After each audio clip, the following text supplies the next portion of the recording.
Assalomu alaykum do'stlar. Bakalavrga qabul imtihonlarida turk tilidan 30 lik testga tayyorlanayotgan bo'lsangiz, imtihonda sizga 30 ta test tushadi. Bu 30 ta testning dastlabki 18 ta testi turk tili grammatikasiga oid bo'ladi. Qolgan 12 ta testi matnlar asosida tuziladi. Ya'ni 3 ta matn tushadi. Har bir matn asosida 4 tadan test tuziladi. Jami 30 ta testni ishlashingiz kerak. Demak, dastlabki 18 ta test turk tili grammatikasiga oid, qolgan 12 tasi 3 ta matn asosida tuziladi. Har bir matnga 4 tadan test. Namunaviy 30 lik testni ishlab ko'rishingiz mumkin. Ya'ni Bilimni baholash agentligi tomonidan tuzilgan 30 lik test bor. Bu testni Telegram kanalimga yuklaganman. Ana shu joydan ishlab ko'rishingiz mumkin. Telegram kanalim manzilini video opisaniyasida qoldiraman yoki o'zingiz Telegramga Xorazm turk tili Orzubek deb qidirsangiz ham kanalim chiqadi. Ana shundan ishlab olishingiz mumkin. Hozir esa shu namunaviy 30 lik testning dastlabki 3 ta testini tahlil qilib beraman. Demak, birinchi test. Buyuk unli uyumuna uygun kelimeleri ishoratlang. Ya'ni buyuk unli uyumuna mos so'zlarni belgilang. Buyuk unli uyumu nima degani? Turk tilida unlilar ikkiga bo'linadi. Qalin unlilar, ince unlilar. Siz qalin ince deb yodlasangiz ham bo'ladi. Demak, qalin bo'lsa a harfi, nuqtasiz i harfi, nuqtasiz o harfi, nuqtasiz u harfi. Ince bo'lsa e harfi, nuqtali i, nuqtali o, nuqtali u harfi. Nima uchun nuqtali nuqtasiz deb aytyapman? Yodlashingizda oson bo'lsin deyapman. Ya'ni talaffuzda farqlab aytsam ham bo'ladi, lekin bunda sizni yodlashingiz qiyin bo'ladi. Nuqtali nuqtasiz deb yodlasangiz juda oson bo'ladi. Demak, buyuk unli uyumuna mos so'z bo'lishi uchun so'z tarkibidagi hamma unli yo qalin bo'lsin, yo ince bo'lsin. Ikkalasidan biri. Ikkalasi bo'lsa nima bo'ladi? Demak, xuddi shunday savol tushsa, bu variant xato bo'ladi. Masalan, D javobdan ketamiz. Antrenor, to'g'rimi? A harfi qalin, E harfi ince. Nuqtali O harfi ince. Demak, bu xato. Chunki qalin va ince harflar aralash. Radio. Radio so'zi esa to'g'ri. Nima uchun? Chunki A harfi nuqtasiz O harfi. Ikkalasi ham qalinga kiradi. Ana shuning uchun bu javob radio degan so'zi to'g'ri. Garson. Garson deganda ham A harfi nuqtasiz O harfi. Ikkalasi ham qalin unlilarga kiryapti. Qalin unlilar bo'lganligi uchun garson to'g'ri, radio to'g'ri. Lekin antrenor degani xato. Ana shuning uchun D javob xato. S javob. Kitob. Xato. Nima uchun? Chunki I harfi ince, A harfi qalin. Grammar. A harfi qalin, E harfi ince. Xato. Lise. To'g'ri. Nima uchun? I harfi ham, E harfi ham ince unlilarga kiradi. B javob. Televizion. E harfi, I harfi ince, nuqtasiz O harfi qalin. Demak, bu so'z xato. Shofor. Nuqtali va nuqtasiz O harfi kelgan. Bu yerda ham aralash bo'lgan, ana shuning uchun xato. Metod. Bunda ham xato. E harfi, nuqtasiz O harfi aralash kelgan. Ana shuning uchun B variant ham xato. A variantga keladigan bo'lsak, bardak. Bu to'g'ri. Nima uchun? Chunki A harfi kelgan, A harfi qalin unlilarga kiradi. Endi unli. Bu ham to'g'ri. Bitta, ya'ni bir xil unli harf kelgan, nuqtali U harfi. Nuqtali U harfi ince unlilarga kiradi. Inek so'zida ham I harfi qalin, E harfi qalin. Shuning uchun bu yerda to'g'ri javob A varianti bo'ladi. Demak, takrorlaymiz. Buyuk unli uyumuna mos so'z bo'lishi uchun so'zingiz tarkibidagi unli harflar yo qalin bo'lsin, yo ince bo'lsin. Ikkalasidan biri.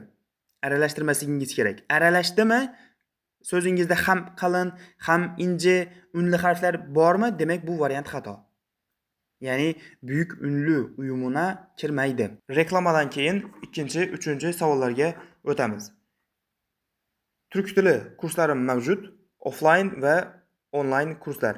Offline kurs Xorazm viloyati Urganch shahrida joylashgan. Aniqroq manzil Amir Temur istirohat bog'i ichidagi yoshlar markazi binosida, 2-qavatda. Online kurs Telegramda jonli chatda olib boriladi. DTM 30lik test uchun yoki turk tili milliy sertifikati uchun.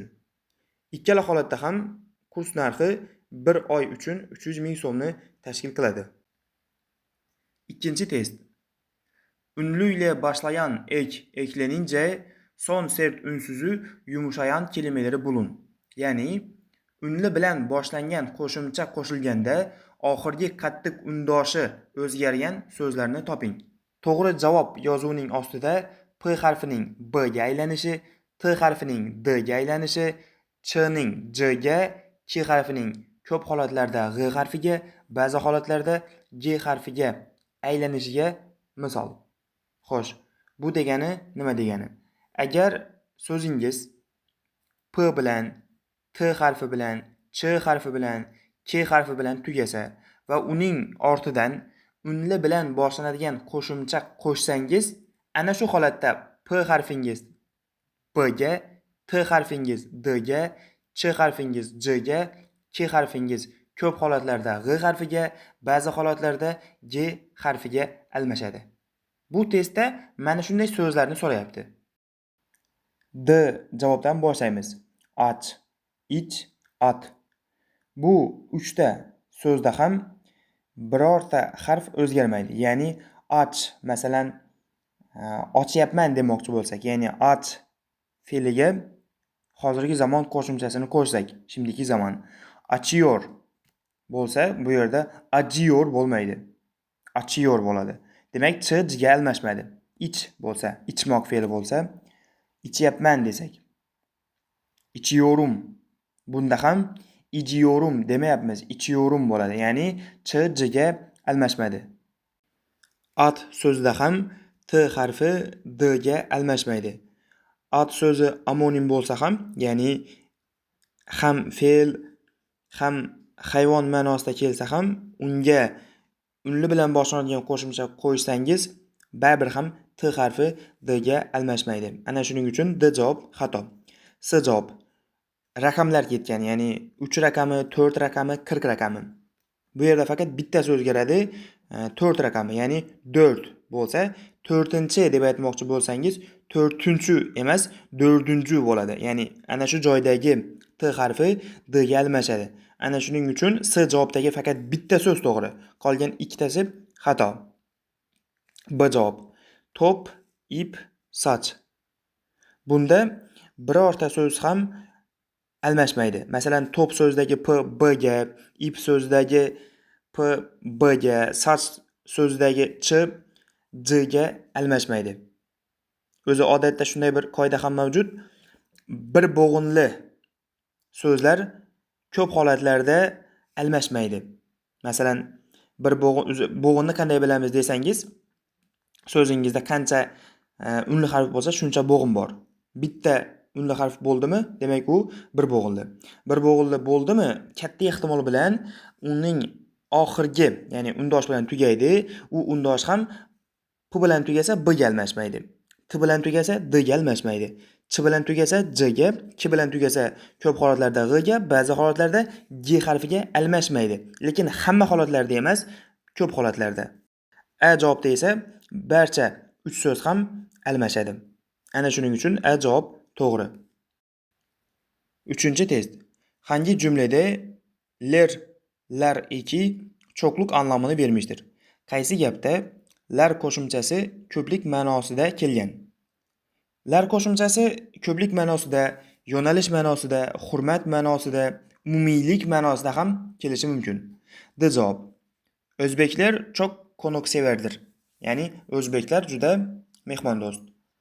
Xo'sh, bunda, ya'ni o'zbeklar degandagi ler qo'shimchasi qanday ma'noda kelgan? Bu yerda ko'plik ma'nosi yo'q, umumiylik ma'nosi bor. Siz millat nomlari bilan lar qo'shimchasi kelganda ko'plik ma'nosida olmaysiz. Millat nomlari bilan lar qo'shimchasi kelsa, u yerda ko'plik emas, umumiylik ma'nosida kelgan bo'ladi. Javob. Oqshomlari oz yemak yerim. Ya'ni oqshomlari oz ovqat yeyman. Bu yerda oqshomlari deganda ko'plik ma'nosida kelmagan, bu yerda zamonni, vaqtni, paytni bildiryapti.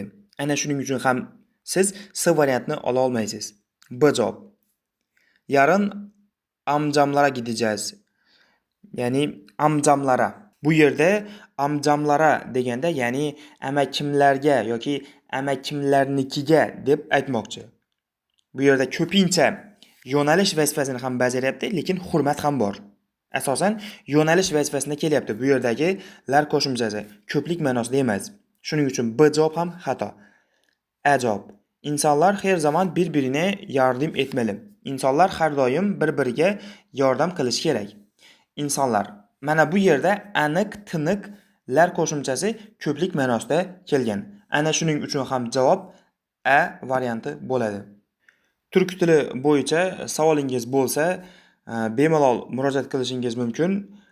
Telegram profilim mana yozilgan, Telegram kanalimdan ham yozsangiz bo'ladi.